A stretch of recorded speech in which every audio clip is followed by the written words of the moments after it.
دا زموږ د پښتون حال دی ملګرو. دا وګورئ ښه باجوړ یو ځل بیا چې کوم دی په وینو سور شو. مړه د دې خبرې او دا جړاګانې او دا فریادونه تاسو یو ځل یې واورئ.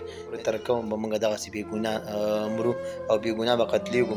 او بله دا چې بیا به شهیدان هم زموږ څوک نه مني چې پښتانه شهیدان شو، هیڅ به هم بیا څوک نه مني، هسې بېرته مړه شولو. دا ویډیو تاسو ما څه وګورئ. که موږ به د څو پورې دا جنازې چوتو، د څو پورې به چوتو، خاندي راپسې قبایل ورته بل شان ښکاري.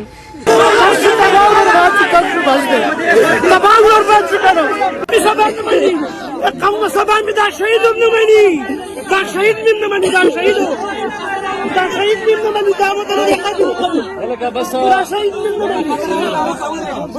د دې شهید باندې مې بیا خاندي، د دې شهید نه بچي دپاره زه منډې واما، د دې شهید بچی په بازار کې بولۍ بیا خرڅوي.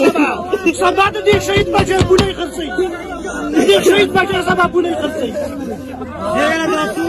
قومي مشرانو گورنر صاحب دلته ولاړ دي، زمونږ د قربانیانو سلسله څنګه چې زمونږ پلرونو کړې ده، زمونږ نیکونو کړې ده، زمونږ مشرانو کړې ده، خو موږ لا نور ستړي شو. روزانه مطلب دا دی چې زمونږ دا شرکي کې گورنر صاحب زمونږ قومي مشران ولاړې وي، د خپلو بچو تپوس وکړي. یو خو څوک په هېڅ کې نه مني، روزانه ګرځه، آی جي ته ځه، ډي آی جي ته ځه، ډي پي او صاحب ولاړ دی دله ورځه. او زما د بچي دا حال دی چې زما د تپوس ځای نشته، ما څوک په هېڅ کې نه شماري. او روزانه دا قربانیانې دي، زه به ورکوم، ستړي شو. د خدای دپاره زموږ تپوس وکړئ، د خدای دپاره. زموږ به د څو پورې دا جنازې چوتو، د څو پورې به چوتو، خاندي راپسې قبایل ورته بل شان ښکاري. روزانه ځه او د خلکو په خپو باندې پرېوځه. ګورنر صاحب خدای دپاره یوه جرګه راوغواړه. سردار خان صاحب تاسو ولاړې وئ، ناظم اعلی صاحب تاسو ولاړې وئ، زموږ په دې زخمونو باندې مالګه وتړوئ. ډي ایس پي صاحب باختر په څو پورې به په دې خولې پټۍ لګوئ، د څو پورې به لګوئ.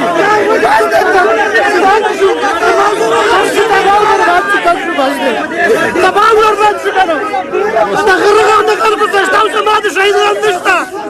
په دې سلامۍ باندې زما څه وکړم؟ سوال ته د کوم بس دی